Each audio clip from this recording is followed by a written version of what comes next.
Sejam muito bem-vindos, pessoal, a mais um vídeo. E olha só, hein?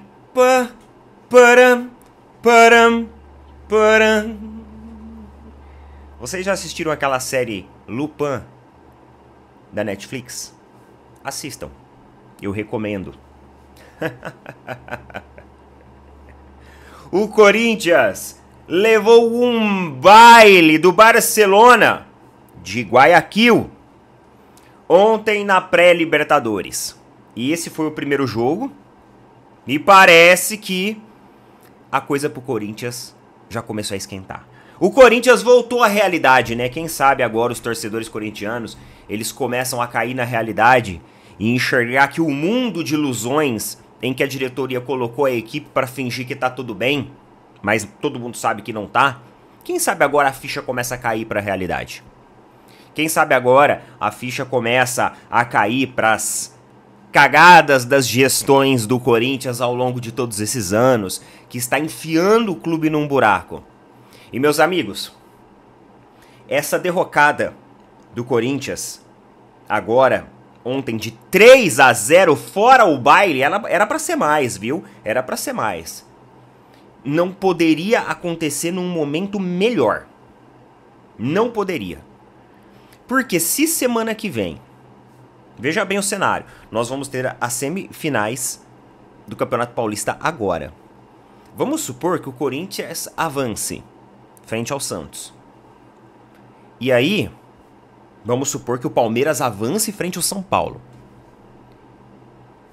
Se semana que vem o Corinthians cai na Libertadores, meus amigos, vai ser um tapa. Sabe aquele tapa? Você já viu aquelas competições de tapa que os caras ficam... Um dá o tapa no outro, no rosto? E às vezes tem uns, mano, que vai assim, ó. O cara até, né? Vai ser isso. Uma queda do Corinthians na Libertadores. Ontem lá no site do meu timão, lá no fórum, eu fui dar uma observada lá, eu fui dar uma espiada lá. Os caras já estavam assim, time sem tradição, corpo mole, um time caro, mas os caras com preguiça, acabou a garra, um técnico ridículo. Hugo Souza agora tá mostrando quem realmente é. Tava sobrando pra todo mundo. Tava sobrando pra todo mundo. E se o Corinthians cai na Libertadores...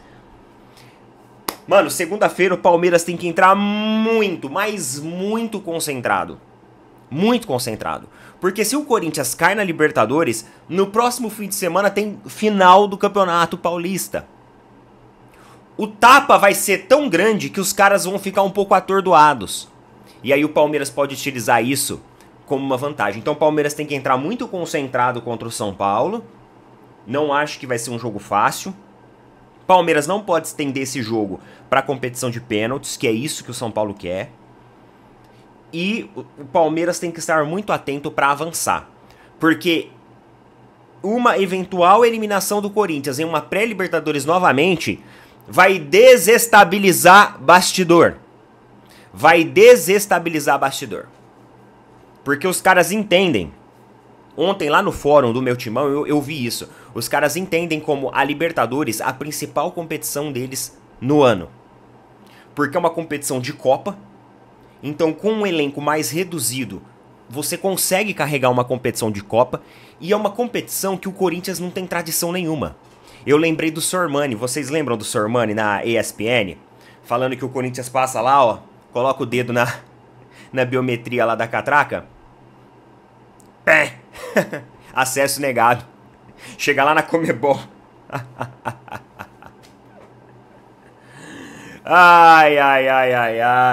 Eu lembrei dessa do Sormani, mano. É mais ou menos isso. Então, assim, os caras consideram muito importante, por vários motivos, essa competição. Os caras sonham em ter uma tradição na Libertadores. E se eles caírem na pré-Libertadores de novo... Vocês viram o traje do técnico, do Lupin, do técnico do Barcelona ontem? O cara estava com um traje de gala. Que é aquilo, né? Que o cara já falou assim, meu time vai dançar uma valsa. Então hoje eu vou com um traje de gala pro baile. E foi um baile em cima do Corinthians. E como é bom ver isso. Como é gratificante, prazeroso ver o Corinthians perder. Ainda mais dessa forma, né? Levando um baile. Isso pode ter acontecido num momento muito oportuno pro Palmeiras. Então vamos com atenção. Calma, tranquilidade. Roda a vinheta e a gente já volta.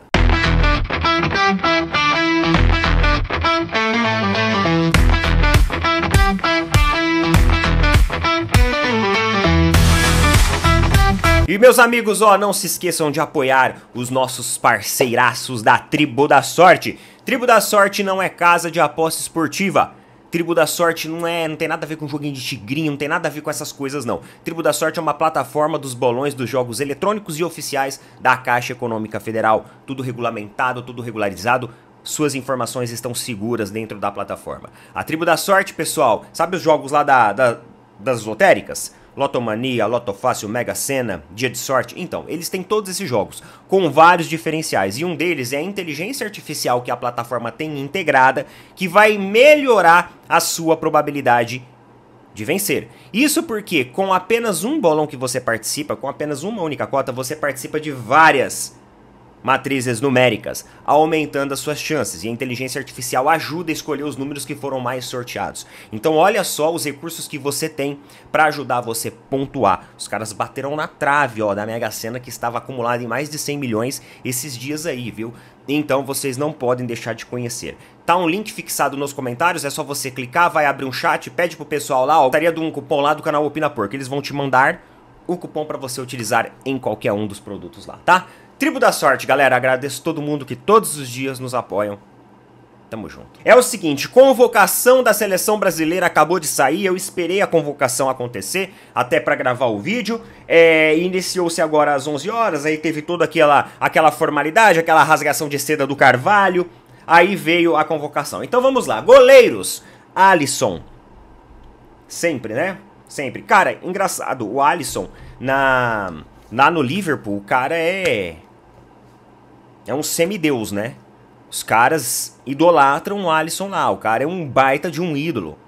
E realmente, assim, tem uma performance no Liverpool que eu nunca vi ele ter na seleção brasileira. É umas paradas que a gente não consegue entender. Aí tem o Bento e o Ederson. Então o Everton e o Hugo Souza, depois de ontem, né? Não é pra menos o Hugo Souza ficar de fora. Laterais, Guilherme Arana, Wanderson e o Wesley do Flamengo. Como todo mundo já estava falando aí, ó, né, do Wesley. Então chega a convocação para a seleção brasileira. Zagueiros, Danilo do Flamengo, Gabriel Magalhães, Léo Ortiz do Flamengo, Marquinhos e Murilo. Meio campista, André, Bruno Guimarães, o Gerson também do futebol brasileiro, do Flamengo, né? Joelinton, Matheus Cunha e Neymar do Santos. Então Neymar retornando aí, isso daí era... Basicamente isso daí era certo, né? Que o Neymar iria retornar. Atacantes, Estevão do Palmeiras convocado, e eu acho muito boa essa convocação. É o futebol jovial, né? É você trazer ali um garoto para dentro dos bastidores. É você já começar a colocar ali maiores responsabilidades a esse garoto. Garoto disruptivo, garoto inteligente, garoto criativo. Então acho muito positivo ter o Estevão na convocação da seleção brasileira. Mas eu vou concluir daqui a pouco. Vamos terminar aqui que eu também tenho uma opinião sobre essa convocação aqui. João Pedro, Rafinha, Rodrigo, Savinho e o Vinícius Júnior lá do Real Madrid. Então essa é a convocação da seleção brasileira para enfrentar a Argentina e a Colômbia na próxima data FIFA, que logo logo está aí. Agora, me perguntaram lá na outra rede social, na vizinha: Neto, o que você acha das convocações da seleção brasileira? Eu falei assim, olha, a gente sempre vê vários jogadores do futebol brasileiro serem convocados, né? Novos nomes, como por exemplo do Estevão, o do Wesley lá do Flamengo. Isso é legal, isso é super positivo. Só que quando chega na hora do vamos ver, a coisa muda. Inclusive, o discurso do Dorival antes da convocação foi o seguinte: o futebol é muito dinâmico. Então aqueles que não foram convocados, fiquem atentos, que vocês poderão vir a serem convocados. Realmente o futebol é muito dinâmico. Só que o business, futebol, no Brasil, ele é mais dinâmico ainda, né? Então, infelizmente, à medida que a Copa do Mundo vai se aproximando, a gente começa a enxergar um afunilamento. E os jogadores, geralmente, que atuam no Brasil, eles começam a ser meio esquecidos. Isso não vai acontecer com o Neymar, mas isso pode acontecer. Por exemplo, com o Léo Ortiz, com o Wesley, com o Estevão. Isso pode acontecer na hora do vamos ver, na hora da Copa do Mundo. Esse afago que a CBF faz no brasileiro já não é de hoje. De sempre falar assim, olha só, teve vários jogadores do futebol brasileiro que estão aí. Só que à medida que isso vai acontecendo, isso vai reduzindo, isso vai diminuindo. Isso vai diminuindo. Vamos observar. Vamos observar. Infelizmente, nem sempre as escolhas elas são pautadas na meritocracia. Gostaria que fosse, de verdade, e acredito que a salvação da seleção brasileira seja justamente essa, meritocracia. Mas, nem sempre, isso é uma realidade. Então, cara, acho que um dos destaques aí foi o Flamengo, né, que teve... Foram 4 jogadores convocados. Na pré-lista, que foi a pré-convocação, tinham 6. E 4 foram convocados. Acredito que foi a equipe brasileira com o maior número de jogadores convocados. Foi o Flamengo com 4 jogadores. Bastante jogador, hein? Defensivamente falando, você tem o Danilo e o Léo Ortiz.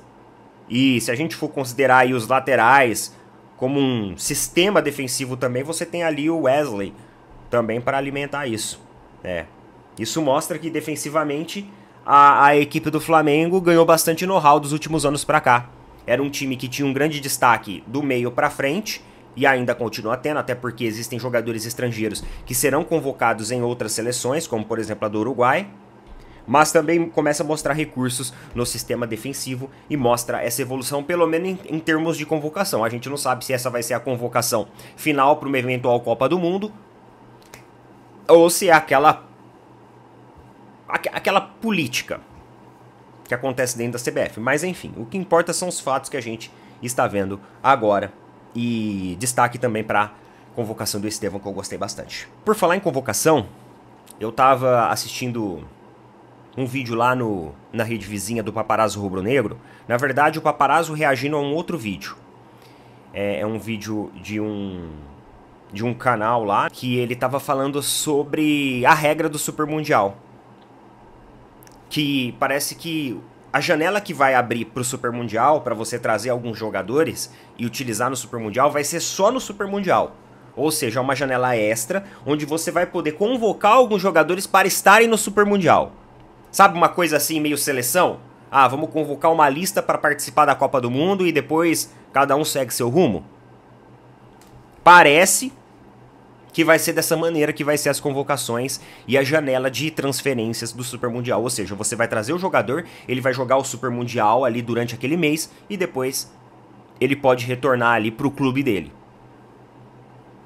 Eu particularmente não gosto. Eu acho que você tira a característica da equipe. Além disso, você pode causar uma ruptura de bastidor enorme. Pensa, o jogador tá lá, titular, contando que vai jogar o Super Mundial. De repente, chega lá, faltando 2 semanas para a competição, os caras trazem um jogador estrangeiro e falam assim, amigão, ó, você vai ficar no banco de reservas ou você não vai ser nem relacionado. Tá de férias, tá? A gente vai utilizar o outro jogador no Super Mundial. É uma parada estranha isso. Eu confesso pra vocês que eu não acho isso legal. Acredito que, em termos de vestiário, isso tem até algumas características negativas. Não gosto dessa ideia. Agora, se você olhasse pra mim e falasse assim, Neto, que jogador que você iria atrás? Você iria atrás de algum jogador pra isso? Eu iria. Cristiano Ronaldo. Mesmo que fosse para um mês. Porque o Cristiano Ronaldo, pessoal, primeiro, você trazer um jogador só, não vai romper bastidor, porque você não precisa deixar ninguém. Você pode levar todo mundo. E segundo, Cristiano Ronaldo é um cara que se chegar no grupo, ele vai unir o grupo. Os caras vão querer falar, ó, joguei ao lado do Cristiano Ronaldo. Você tá ligado? Eu iria atrás do Cristiano Ronaldo. Porque se a competição ela tá desenhada pra isso já, Ó, você pode ir lá contratar um jogador pra jogar o Super Mundial e depois ele volta pro clube dele. Mano, tem muito jogador que vai ficar de fora do Super Mundial e são bons jogadores. Então, o Cristiano Ronaldo, eu traria. É. Você concorda comigo que você vai pagar uma participação dele? Tu não precisa nem fazer salário, nem contrato longo, nem nada. É ali, ó, pro torneio e acabou. Faz essa publicidade. Ô Leila, tira o escorpião do bolso, Carvalho. Por que não? E por falar, saíram as prováveis premiações do Super Mundial. Isso aqui também eu não concordo. Não concordo, porque vai haver... Nós já tínhamos cantado essa bola ano passado, em outros vídeos, mas as equipes brasileiras, né, Flamengo, Palmeiras, Botafogo, Fluminense, existe a expectativa ali de receber um valor muito menor em relação às equipes europeias. Estão falando ali num valor de 10 a 15 milhões de euros para as equipes brasileiras, enquanto as equipes europeias vai variar de 30 milhões de euros a 50 milhões de euros. Galera, é uma diferença absurda. Absurda. E aí, o que a FIFA vai querer sinalizar como discussão?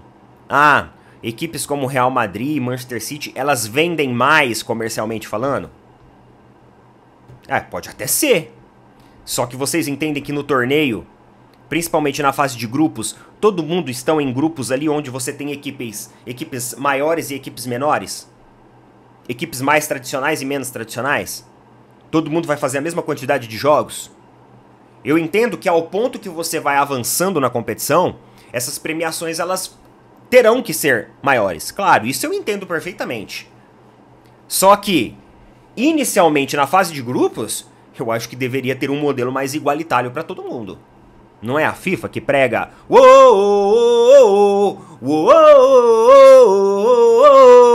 não é? Todos somos iguais, todos somos um, a união das nações, um mundo mais justo, mais pacífico, mais tolerante, não é?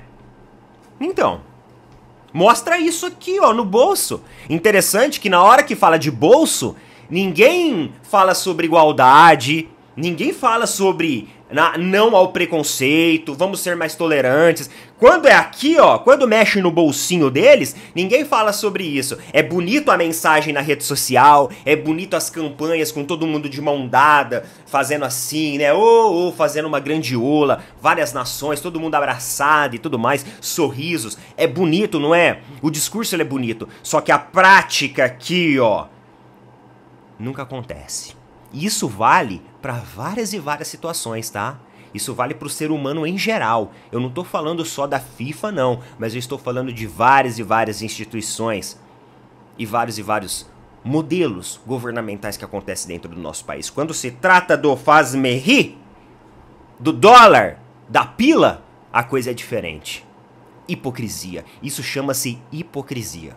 É isso que é o nome. Hipocrisia. Mas vamos lá, meus amigos. Caramba, passou um caminhão aqui, mano. Aí. É o seguinte, notícia do GE aqui coloca alguns detalhes e alguns pontos sobre o Jorginho. A gente está falando sobre a questão de contratações e o Flamengo tem mirado nessa contratação do Jorginho. O Flamengo vai bater na tecla de conseguir ainda a dispensa do jogador antes do prazo do contrato dele terminar, porque o Flamengo ele quer a contratação do jogador, e não só uma contratação para Super Mundial, como a gente estava falando agora, mas uma contratação para as próximas 2 temporadas, né, de 2 a 3 temporadas aí. E aqui no GE saiu alguns detalhes sobre essa negociação, e o ponto que ela tá, e alguns valores também delineados aqui. Vamos lá. Com a primeira janela de transferência fechada, o Flamengo continuará mapeando o mercado em busca de reforços e foca em um alvo já definido para a próxima janela, o Jorginho. O clube quer o volante para a disputa do Mundial de Clubes em junho, mas ainda não chegou a um acordo para a contratação do jogador do Arsenal da Inglaterra. O primeiro passo é acertar os valores com o Jorginho. Uma reunião entre o intermediário que negocia com o Flamengo e o agente e o jogador deve acontecer nesta semana. Depois é previsto um encontro do representante com o diretor de futebol José Boto. Aí, ó, eles falam aqui sobre valores. A última proposta do Flamengo havia sido de 10 milhões de euros livres de impostos. O que a gente está falando ali que vai gerar um custo de 81 milhões de euros para o Flamengo, né, aos cofres do clube. E o Jorginho tinha uma expectativa de receber 12 milhões de euros livre. Então, a negociação que o Flamengo colocou na mesa é 10 milhões de euros, livre de imposto. O Jorginho quer 12, livre de imposto. Então tem 2 milhões de euros, o que eu não considero um valor muito relevante, eu considero um valor próximo, muito fácil de você entender para que essa negociação aconteça. Ó, os valores são referentes a 3 anos de contrato. É provável que haja uma contraproposta da parte do atleta. Internamente, o Flamengo está otimista que conseguirá o acordo. Jorginho tem contrato com o Arsenal até o fim de junho, mas a temporada europeia termina em maio. A ideia é que o jogador rescinda o contrato na Inglaterra antes do dia 2 de junho, quando abrirá a janela de transferências pré-mundial. O Flamengo terá até o dia 10 de junho para finalizar a contratação do reforço de 33 anos. Neto, você acha que o jogador vem? Cara, eu acho que tem muita coisa envolvida nisso, tá? Eu acho que tem muita coisa envolvida nisso. Tem ali a questão do jogador viver na Europa. Tem a questão de outros clubes, talvez, também olharem ali pro jogador. A proposta que o Flamengo colocou na mesa não é uma proposta ruim, é quase aquilo que ele pede. Então, em termos de, ó, a gente tá colocando quase o que você quer. Provavelmente vai haver uma contraproposta e existe um otimismo do Flamengo na contratação. Ao longo dessa semana, terão novidades? Pode até ter, mas eu acho que ele não vai assinar o pré-contrato ainda não. Pelo menos nessa semana agora, nas próximas semanas, eu acho que o jogador vai aguardar mais acontecimentos para poder assinar esse pré-contrato.